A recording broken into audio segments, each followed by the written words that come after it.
Simon and Vijay from Kaiser Chiefs. Hello. Hi. How you guys doing? Good, thank you. Yeah, all good. So you're currently on the start of an arena tour. You were in Wales yesterday. How did that go for you guys? Yeah, it was good, yeah. It was like a nice little start. So it was a smaller gig. It was a nice little start, but today is sort of the first, I can't say proper, but first full gig. I'm looking forward to it. That's really good. So on this tour, you are playing a number of quite big shows, and you obviously the O2 as well. So how just playing somewhere like this, which is it's a big venue, but comparing it to the O2 is, so like, how different is it walking out stage here to walking out stage to 17,000 other people? Well, I still think this is a bit like the support bands, Spring King and Howl. They both, when they came in, they're going like, this is massive. Wow, it's the biggest place we've ever played. So I think it's big enough. This really, I like this size of venue. It's really nice. Yeah, nice. yeah. Sort of everyone can. I think sometimes I don't know. I think this size of venue, everyone can see. It's nice to get loads of production in, but it's not like hugely cavernous. I think like, but I mean the O2 for us playing the O2 is amazing because there's loads of people, or playing a stadium, or whatever. I think the band, the biggest gig is the best gig, you know. Like, but I think this is like a good size where the audience has a good time, but there's lots of people. I think every level has its own thing. Yeah. Do you know what I mean? Because like we played a few shows even recently where like, we played to like when we played Philadelphia, that was to like whatever 70 people, but it was crazy. Do you know what I mean? So hot, and then you just get that kind of. I know it sounds totally cliche, but it's not. It's just like the energy in a small room is nuts. You know, you feel like anything can happen. Yeah. But the same thing. Well, at the same time, you play somewhere like the O2, and it's a different kind of energy. It almost feels like something truly unique is happening. Yeah. And that's a different kind of experience, but just equally as good. You know? Yeah. So Kaiser Chiefs has been going quite a number of years now. I think when you first started, I was still in school. When you first got together, did you think that you'd still be going in 15 years' time, playing shows like this and going to London? Did you think you'd be able to make it this far?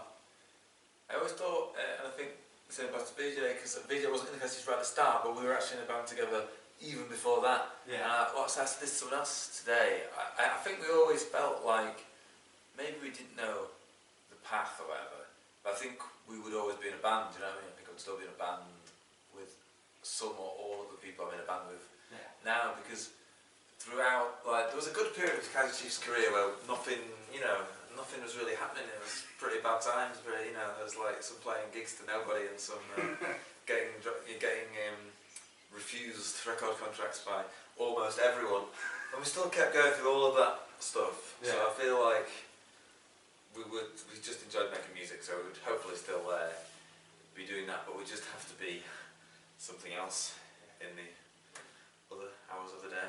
Yeah. I prefer this way around. Yeah, this is definitely quite a nice little way to be, isn't it? Preferable. Yeah, good word. So there's obviously been, through the writing process, there's been changes in sound, a bit of a development in sound. Was that just natural growth in the band, or was that like a conscious thing to take, because of the new record in a slightly different direction? Was that like a conscious thing, or did you kind of just, it just happened and that's just the way it was? I think with the new album, it was definitely conscious. But what it was is that it was a different writing process. I've always been a massive fan of 13 by Blur, and I always really liked the way that they wrote that, and we wrote in a very similar fashion. Because what happens is that, like, when we're writing in like a studio or a rehearsal room or something like that, you end up playing something, and it's like, that's great, and you keep jamming it, and you keep jamming it, and 20 minutes later you basically made it rubbish. And then you just say, do you know what, let's skip back 20 odd minutes and go to that thing. So what were you doing? I don't know. What were you doing? I don't know. What were you doing? I've got no idea. What were we playing? I don't know. And so no one can remember, but this time round, we basically knew that, and we thought it'd be a good idea to be able to just record everything that we did. And so we were jamming, and all the time we were jamming, Brian Higgins, the producer, was there, not only recording, but listening, and any moments of sort of spark, which is the same that we felt as well, they were the kind of points that somebody else was there to kind of say, cool, that's a good bit. Yeah. Someone's got to stop, do that again. Yeah. And so we had those bits, and that's where it all grew. And another cool thing about doing it that way is that, not necessarily sort of historical music influences, whatever, but at that particular moment in time, it's almost a snapshot of like everybody's like musical influences at that time, and where we were comfortable and what we were doing at that particular moment in time. Yeah. And that comes out naturally because you can't discuss that while you're jamming. You're just jamming. And so it was quite a cool way to do it, really.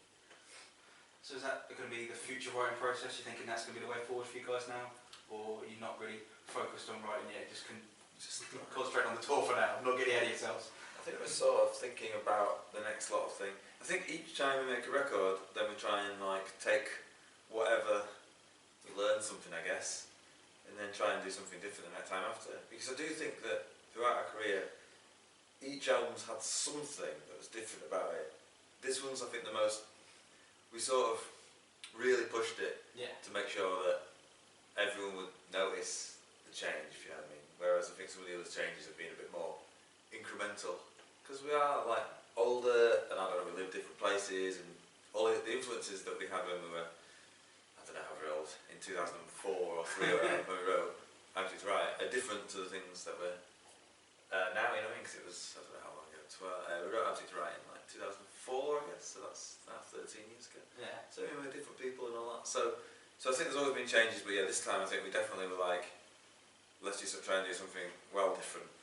And then I think, because of the way the Kaiser Chiefs work, which was you always sort of do the opposite, then I think the next one won't sound like that, it'll sound like something else. Cool. Right, I have a very quick game for you, which is called Oh My God, I Predict You Can Have It All, as love's not a competition and you'll never miss a beat in the good old days whilst on the run, you're coming home with a parachute game. Cool. It's catchy. It is. ITV have already taken up. Yeah. Prime time Saturday, taken over Ant and Deck. It's a long hashtag. Yeah, we're going to have to reinvent Twitter. Basically, I have 5 questions which are mostly rubbish, and you have to predict the answer that I've written. And there is a prize at stake. Some Golden eggs. golden eggs. Alright, that's worth playing. Easter is coming. There is gold at the end of the rainbow. So, the first question. You're in an angry mob. Do you A, tell everyone to calm down, B, ask for directions to the local pub, or C, start singing? Depends what kind of angry mob. If it's a football angry mob, singing definitely unifies all. But I think just try and calm the situation. I just noticed you're wearing shorts. Yeah. It's not cold. It's not warm, but yeah, okay. So everyone calm down. I think so. I mean, yeah, everyone calm down. I wouldn't sing. I'm too scared of getting punched square in the chops. Well, to be fair, all of them were correct, so whatever one you're pretty much going to win. Yeah. Number 2, this is a true or false question. Is it true that Ricky can now only sit on chairs that spin round? I think you'd like that to be true, but it is false. Yeah, well, he's forced to sit on one that doesn't on the tour bus, so yeah, so he's forced to. So yeah. Right, best Blur track. Blur. Trim Trap, probably. I was going with Coffee and TV. Yeah, I Just like Coffee and TV. That's the best video go. The milk carton. That's 13. Number 4. Is it true that on your rider you have 14 bottles of Diet Coke and 3 Victoria sponges? Probably got the Diet Coke, but not the Victoria sponges. No. But it would be good. Don't get any cake. No, me and Whitey once shared an entire Victoria sponge going from London to Leeds, and it was one of the greatest days of my life. It was absolutely astounding. See, everyone needs a good Victoria sponge. Oh, honestly, it was amazing. On the train? I was on a train, just me and Whitey with 2 spoons and a massive Victoria sponge.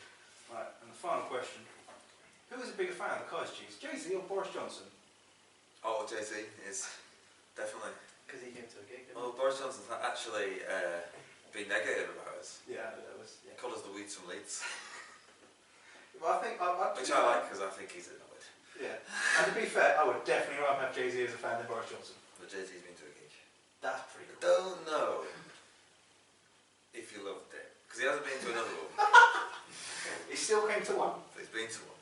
Well, I think that's prize-worthy, that is. Great. So, here are your golden eggs. Thanks very much. Share those on the train. Yay! That was, oh my God, I predict you can have it all as loves on the competition, and you will never miss a beat in the good old days whilst you're on the run, you're coming home with a parachute. Game. Right. So what is the future for Kaiser Chiefs? So we're on the tour at the moment, playing to hundreds of thousands of people. Amazing music, 15 years worth of music in the back catalogue. Have we got another 15 years to come? I'll have to see, really. I think there's no reason to stop, so I think we'll be going for as long as everyone's still having a good time and everyone's like, well, when we talked earlier about a new album, it's about keeping the hunger, so you have to do something different to keep the hunger.